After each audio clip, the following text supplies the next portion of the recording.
Hello दोस्तों, आप सभी को स्वागत है हमारा YouTube चैनल एग्जाम गुरु एम्बिशन क्लासेज में। दोस्तों, मेरा जो है सो सेंटर चलता है चकदा मधुबनी में चलता है। मैं हर तरह की क्लास को चलाता हूँ। एग्जाम से संबंधित जितनी कंपटीशन एग्जाम है, आप यहाँ पर बिहार पुलिस या दरोगा या फिर आप टीचर सीटेट हर तरह की क्लास को आप ऑफर कर सकते हैं। यहाँ पर आप आके पढ़ सकते हैं। बेहद कम खर्चों पे आपको बहुत अच्छे से समझाया जाएगा। आज मैं 10th क्लास के लिए बच्चों के लिए जो सरस्वती पूजा के जानते हैं कि कल होने वाले हैं, मैं उसके लिए बेहद ही बेहतरीन एक 7 नंबर का टॉपिक मेरे टाइम में आता था, 7 नंबर का, उसको मैं आपको बताने जा रहा हूँ। थेल्स पर मैं कैसे बता आप लोगों को अपने शब्दों में कैसे बनाना है, देसी भाषा में। बिल्कुल तो ध्यान दो दोस्तों कि पहले थेल्स पर मैं कही की छे कहीं ध्यान देवे।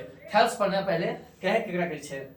देखो सर दोस्तों, कथन किसी त्रिभुज में आधार के समांतर, किसी त्रिभुज में आधार के समांतर इस तरह आधार के समांतर एक रेखा खींची जाती है, एक रेखा खींची जाती है।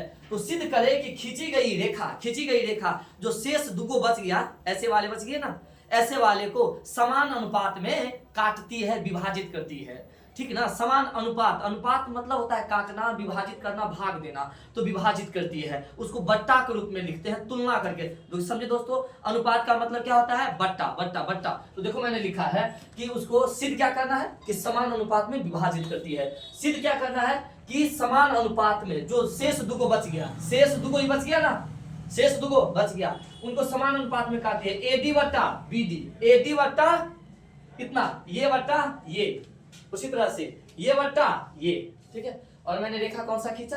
देखो ये बीच में खींचा एक रेखा, बीच में मैंने एक रेखा खींचा। ठीक है दोस्तों, पूरा ध्यान रखना कि आज पूरा एकदम फनी स्टाइल में बताऊंगा, फिर भूलना नहीं है कि नहीं? इस तरह से सिद्ध करना है, ये विभाजित किया जाता है। तो दिया क्या है आपके बारे में लिखना है स्टेप बाय स्टेप। पहले लिखना है दिया है, गिवन क्या दिया है कि त्रिभुज एक एबीसी है, उसकी त्रिभुज एबीसी है जिसकी अलग अलग बिंदु है, ए बी सी बिंदु है, उसमें डीई एक मैंने रेखा खींचा, दिया है डीई एक समांतर खींची जाती है। तो डीई मैंने बीचों बीच खींच दिया, किसके? बीसी के समांतर खींच दिया, एक रेखा खींच दिया। तो आपको त्रिभुज में दो बच गया ना। तो सिद्ध करना है कि इस दो को जो जहां पे काटा है, ये वाला जो खींचे हमने, जो काटा है, एक ये टुकड़ा और एक ये टुकड़ा, इधर से एक टुकड़ा इधर से एक टुकड़ा, तो एडी बट्टा बीडी और एई बट्टा ईसी, एई बट्टा ईसी। ओके राइट, ओके बने रहो, एकदम पूरा जबरदस्त हो जाएगा 10th वालों के लिए। ठीक है ना, अपने भाषा में फिर से आते हैं। रचना, इसमें क्या होता है ना कि कुछ आपको अलग से ऐड करना पड़ता है, अपने से कुछ जोड़ना पड़ता है, तब सिद्ध होता है। देखो रचना क्या करना है, बिंदु डी से जो है ना, डी से ई सी को मिला देते ऐसे, डॉट लाइन से ऐसे मिला देते हैं, राइट। और बी को ई से मिला देते हैं। या तो सिर्फ मिलाने का काम हुआ, लेकिन ऊपर में क्या करना है ना, ऊपर में लंब खींचना है, सीधे नाके सिक्कू 90 डिग्री नाके सिक्कू। देखो जैसे खेत उठ जाते होगे गांव घर के लोग सब, तो देखते हो ना कि आड़ पर चलने के बजाय लोग सब खेते एकदम धक सीधे रोड चल जाता है। वही कह रहा हूँ, नाके सिक्कू नाके सिक्कू। ये देखो बिंदु ई से एम, बिंदु ई से क्या करते हैं हम ना, इस ई से इस पर एक लंब खींचते हैं। रचना, ये दोनों को मिला दिया, बी को ई से मिलाया, सी को डी से मिलाया, तथा बिंदु डी से डी एन लंब ए खींचा, डी एन लंब ए खींचा। गले में कुछ हो रहा है दोस्तों। डी ई एन लंब ए खींचा। फिर ध्यान देना, अब इस बार ई से ई एम लंब इस पे खींचा, ई एन लंब, चाहे ये कहो या पूरा कहो कोई दिक्कत नहीं है, लंब इस पे खींचा, सीधे नाको सी को रेखा खींच दी है। क्यों लंब खींचते हैं? क्योंकि त्रिभुज का क्षेत्रफल निकालते हो ना, त्रिभुज का क्षेत्रफल, तो उसका क्षेत्रफल में होता है 1/2 आधार गुना ऊंचाई। ये ऊंचाई जो होती है ना, सीधे ऊंचाई ली जाती है, सीधा ऊंचाई को ही लंब कहते हैं, सीधा ऊंचाई को क्या कहते हैं? लंब। इसीलिए ध्यान रखना, थेल्स पर में एक लंब डालने वाला भूलना मत, लंब डालना ही। क्यों? क्योंकि त्रिभुज में क्या चीज की जरूरत है? ऊंचाई। वो ऊंचाई क्या होता है? सीधा लंब। ओके ध्यान रखना। अब दोस्तों, अब क्या करना है? सिद्ध करना है, प्रमाणित किया जाता है। ये 3 गो स्टेप लिख लिया, कोई बात नहीं, अब ये प्रमाणित किया जाता है। देखो दोस्तों कैसे है, तो क्या करना है ना, यहाँ त्रिभुज लेना है, किनारे वाला त्रिभुज लेना है ना, ये किनारा वाला लेना है ना, तो ले लो किनारे का त्रिभुज। एक ये किनारे ये ले लो इस किनारे पर, और एक इस किनारे पे ले लो। तो ले लो ये वाला त्रिभुज का नाम होगा ADE, ले लो ADE। और इधर इधर वाले निचले वाले त्रिभुज का नाम होगा BDE। चूंकि इस पे ले रहे हो तो दोनों नाम पहले ले लो और फिर ये बगल दूसरे साइड का नाम लो, तो दो नाम दो अक्षर और एक अक्षर, तो BDE। इधर से त्रिभुज ADE। इस तरह से कंफ्यूजन नहीं होगा, नहीं तो लगता रहता है कि ई लेटर गोच घट पचा के लिख दिया गया है।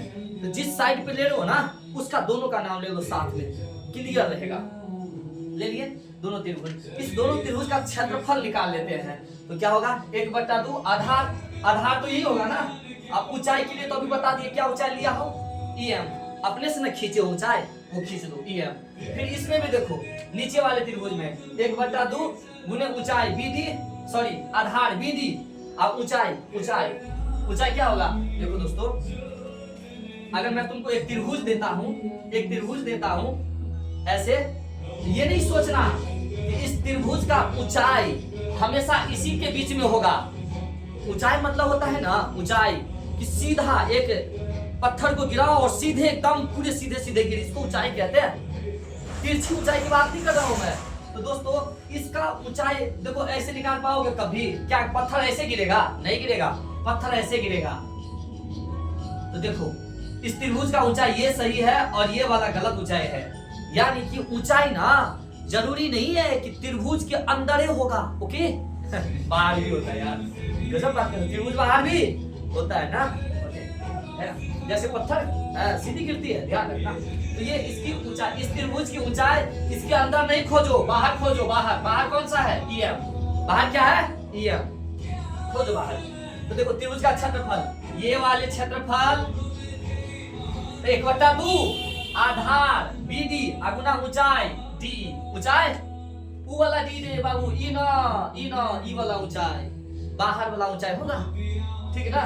तो देखो अब इस क्या करते हैं ना, हम क्या बोले, इस दोनों त्रिभुज के क्षेत्रफल को बट्टा में करेंगे, तुलना करेंगे, भाग देंगे। तो दोनों को तुलना करने पर समीकरण 1 मान लेंगे, इसको 2 मान लेंगे, दोनों समीकरण को तुलना करने से।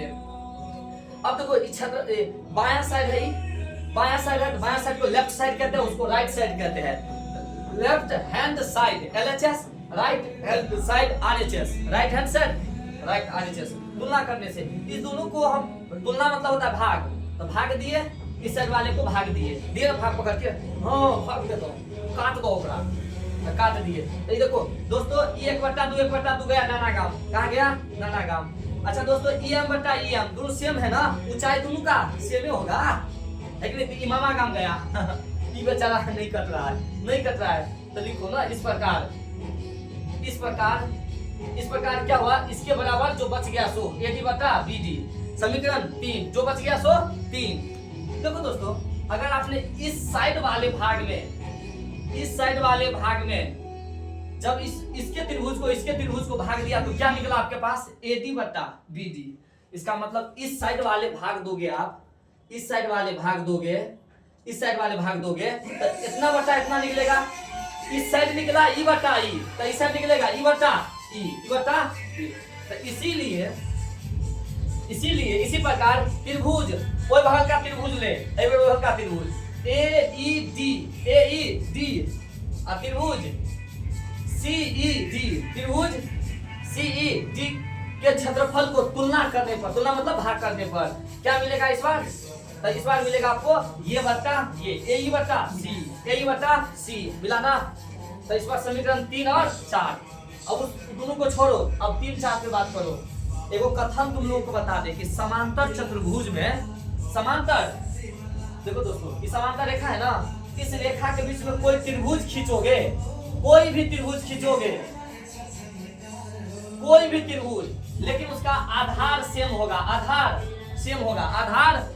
होगा तो क्षेत्रफल भी उसका बराबर होता है। क्या बोला है कथन कि किसी भी समांतर रेखा के बीच खींची गई त्रिभुज को चाहे जितना त्रिभुज खींच लो, लेकिन आधार एक ही रहेगा, एक ही आधार के निचला वाला चीज के जे पर बैठल रही छे अथी नहीं, कथि कहै छै ओकरा पीढ़िया, जे पर पीढ़िया पर बैठल रहे छो, पीढ़िया सेम रहते है, कितनो आदमी बैठ रहो ऊपर, बुझला ने, ओकर क्षेत्रफल बराबर हेते।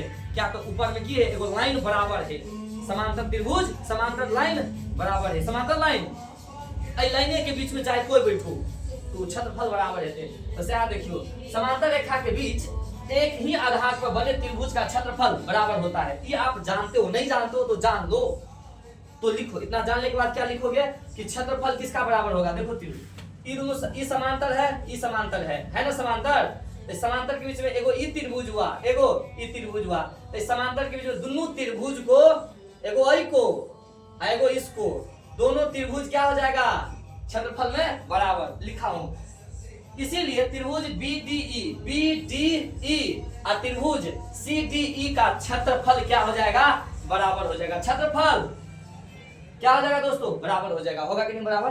आप अपने भाषा में भी लिख सकते हो, जरूरी नहीं कि हम ऐसे ही लिखना है, इसको थोड़ा परिवर्तन भी कर सकते हो। No doubt you can write है ना every lines in your words. Okay don't worry. इस प्रकार ये बराबर हो गया। अब देखो दोस्तों इस प्रकार जो है समीकरण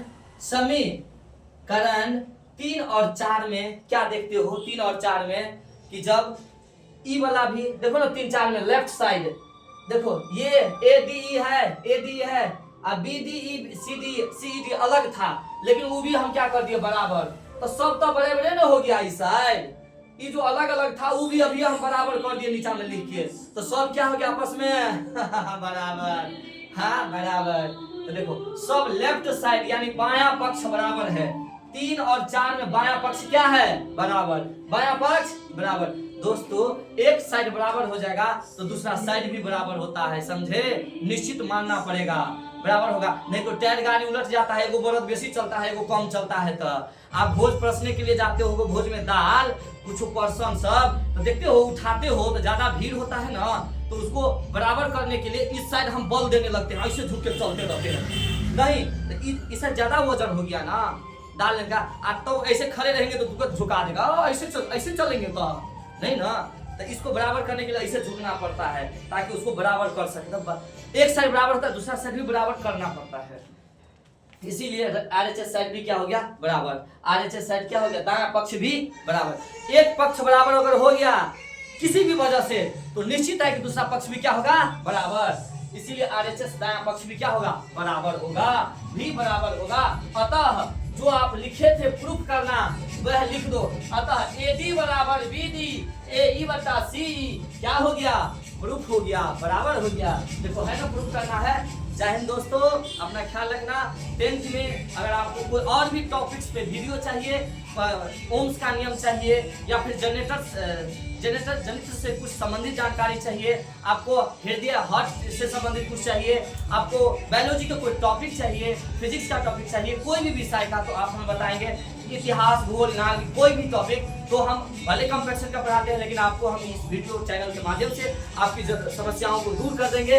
इसी के साथ जय हिंद दोस्तों, और सरस्वती पूजा आप सबका सफल शुभकारी रहे, मंगलमय रहे, आपके जीवन में कामयाबी का बौछार लाएं। आप एक जॉब पे क्यों कितनी सारी जॉब आपके आसपास से गुजरे आपको मिले। जय हिंद दोस्तों, जय हिंद दोस्तों।